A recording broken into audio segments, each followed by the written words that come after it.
नमस्कार दोस्तों, मैं के.एस. शास्त्री, वास्तु एवं ज्योतिषाचार, आपका सूर्य ज्योतिष में स्वागत करता हूं। मित्रों, हमारी जो चर्चा चल रही है ज्योतिष को सरल तरीके से कैसे सीखें, आसान तरीके से कैसे सीखें, वो चर्चा हमारी चल रही है।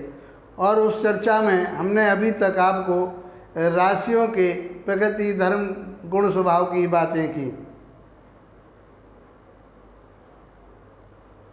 अब तक के जो वीडियो दिए हैं,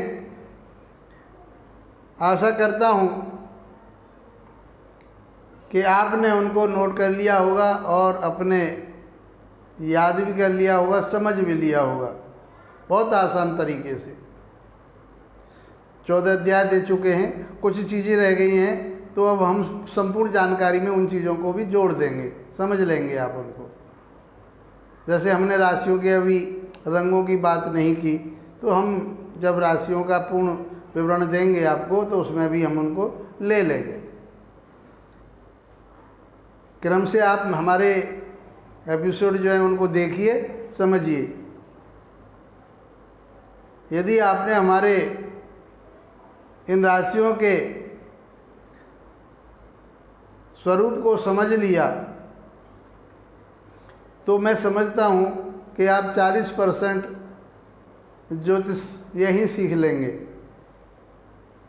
बहुत आसान तरीके से हम पारस्परिक सिद्धांत पर चल रहे हैं। आज की चर्चा में अब हम उन जो चीज़ें हमने पढ़ी हैं प्रत्येक राशि पर, उनको संपूर्ण उनका विवरण हम यहाँ पर देंगे आपको। उन्हें समझिए कि अब हम उन सारी चीज़ों को किस तरह से लगाएंगे और किस तरह से जातक के बारे में हम बता पाएंगे, उन्हीं के गुण स्वभाव के बारे में हम बता रहे हैं।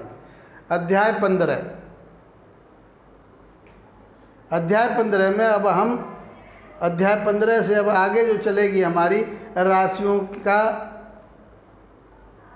पूर्ण स्वरूप बताएंगे। एक राशि में क्या क्या चीज़ हम बताएंगे और कैसे समझ पाएंगे उसको। नंबर 1, मेष राशि। 1 नंबर का अर्थ ही मेष है। आकाश मंडल में तारों के द्वारा जो आकृतियां बनती हैं, उन तारों के समूह से, नक्षत्रों के समूह से जो आकृतियां बनती हैं, ऋषियों ने उसी आकृति के आधार पर उनके नाम रखे। और वो भी नाम वो रखे जो हमारे दैनिक प्रचलन में हमारे जो साथ रहते हैं, हम उन्हें आसानी से समझ पाते हैं, वो उनके नाम रखे। तो पहली राशि का नाम ऋषियों ने रखा मेष। मेष का अर्थ होता है भेड़। उसकी आकृति भेड़ जैसी है। अब हमें उस भेड़ के कारकत्व को, भेड़ के स्वभाव को समझना है। उसी के आधार, अब आपने सबने भेड़ देख रखी है, तो आप समझिए उसको। जो हमने पढ़ाया है वो यहाँ लगाएंगे और इनके माध्यम से हम जातक को बताएंगे। देखिए, अब आगे हमने बताया था पहले अध्याय में राशियाँ और राशियों के स्वामियों के बारे में चर्चा की थी। तो मेष राशि का स्वामी कौन हुआ? मंगल हुआ। हम बता चुके हैं आपको। कौन से तत्व की राशि है वो? अग्नि तत्व की राशि है। इन सब का हम बीमारियों में, उसके स्वभाव में, सब जगह ये काम आएंगी। प्रश्न शास्त्र में भी, ज्योतिष शास्त्र के जो फलित ज्योतिष है उसमें भी बहुत सारी चीज़ों का हम इसी से गुणा भाग करेंगे। तो कैसे तत्व की राशि है वो? अग्नि तत्व की राशि है। प्रकृति कैसी होगी उसकी? अग्नि तत्व की होगी। बीमारियां कैसी होंगी उसको? पित्त विकार की होंगी। कहाँ की स्वामी है वो? पूर्व दिशा की स्वामी है मेष राशि। अब कहीं मान लीजिए विवाह की बात चलेगी, तो हम कह पाएंगे, मान लो उसके सप्तम भाव में मेष राशि आती है, तो हम कह पाएंगे कि आप उसको पूर्व दिशा की तरफ अपनी पुत्री के लिए वर की तलाश कीजिए। बहुत सारी चीज़ें इन्हीं के माध्यम से बता पाएंगे। तो पूर्व दिशा की इनको हर जगह लगा पाएंगे, हर जगह यही काम आएंगी। अब कौन से वर्ण की राशि? क्षत्रिय वर्ण की राशि है। पौरुष है उसके अंदर, हिम्मत है उसके अंदर, पराक्रम है उसके अंदर, क्षत्रिय वर्ण। चर प्रकृति, चर का अर्थ होता है चलायमान। अब आपने भेड़ देखी है कभी? वो स्थिरता में नहीं रहेगी, वो अस्थिर ही रहेगी। आप कभी पैर, कभी पूंछ, कभी मुंह, वो हिला डुली में लगी रहेगी। कौन से लिंग की राशि है वो? पुरुष लिंग की राशि है, उसका पुरुष लिंग है, पुरुषोचित बात करेगी वो। चाहे स्त्री है और उसकी कौन सी राशि आ जाती है? मेष राशि आ जाती है, तो उसका जो स्वभाव होगा वो पुरुष जैसा होगा, उसका वातावरण जो होगा वो पुरुष जैसा वातावरण करेगी, वार्तालाप करेगी। क्रूर स्वभाव, क्रोधी स्वभाव है उसका, शालीनता तो उसके पास है ही नहीं। रात्रि बली, रात्रि में ये बलवान मानी जाती है। रजोगुणी, अपने पराक्रम के माध्यम से रजोगुण में राजाओं के समान आचरण करने वाली, वैभव को प्राप्त करने वाली, सुख सुविधाओं को प्राप्त करने वाली, ऐसी राशि है। कहाँ पर अधिकार है इसका?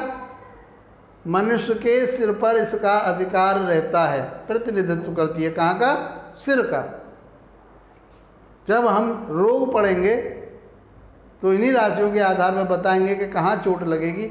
तो मेष राशि में यदि कोई प्रभाव आएगा, बुरा प्रभाव आएगा, तो कहेंगे इसके सिर पर चोट लगने की संभावना है, या इसके जो सर में कोई रोग हो सकता है, जो हम आगे चर्चा करेंगे, बहुत सरल तरीके से बता पाएंगे। कैसी आकृति है इसकी? भेड़ जैसी आकृति, अभी बताया हमने आपको। कहाँ निवास करती है? जंगल में निवास करती है, शाम को घर आ जाती है, गांव में आ जाती है। तामा इसकी धातु है, वर्ण इसका कैसा? तांबे जैसा है। आपने भेड़ों का कलर देखा होगा। धातु कौन सी होगी इसकी? तामा। रत्न कौन सा हो गया? मूंगा। अल्प संतति, ज़्यादा संतान पैदा नहीं करती। जब हम संतान पढ़ेंगे तब इन्हीं के माध्यम से बता पाएंगे, राशियों के माध्यम से। आज हम राशि में बात कर रहे हैं, केवल मेष राशि की। रंग कैसा है इसका? लाल और पीले रंग पर इसका वर्ण होता है, इसका रंग होता है।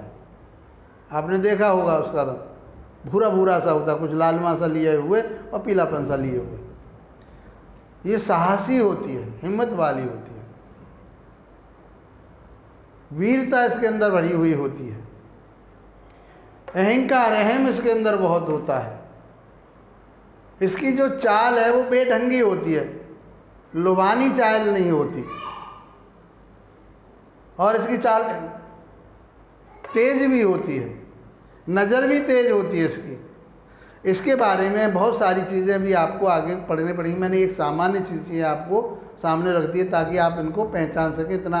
इतना भी आप जातक से बोल देंगे, किसी जातक की यदि मेष राशि वाला जातक आपके पास आता है या मेष लगन का जातक आपके पास आता है, व्यक्ति कोई आदमी आता है, तो ये सारी चीज़ें आप बता सकते हैं उसके लिए कि आपका स्वभाव क्रोधी है, आप अग्नि तत्व के, आपको पित्त विकार ज़्यादा रहता है, आपकी जो आप अस्थिर रहते हैं, ये सारी चीज़ें आप बता सकते हैं उनके लिए। इन्हीं के आधार पर मित्रों सारी चीज़ें हम बताएंगे। और मैं समझता हूँ कि ये अब जो संपूर्ण उसकी जो जानकारी है जो हमने अब तक पढ़ी है वो हमने एक राशि की दे दी। अब आगे जो वीडियो बनेगा उसमें हम वृष राशि की चर्चा करेंगे। मित्रों आशा करता हूँ कि ये वार्तालाप मेरी आपको समझ में आई होगी। आपको मेरी वीडियो अच्छी लग रही हैं तो आप उसको लाइक कीजिए और शेयर कीजिए ताकि दूसरे दोस्तों के लिए भी आप कुछ दे सकें। सब्सक्राइब कीजिए, कमेंट बॉक्स में ज़रूर बताएं ताकि हम आपके लिए और कुछ इसमें सुधार कर सकें। धन्यवाद दोस्तों, नमस्कार।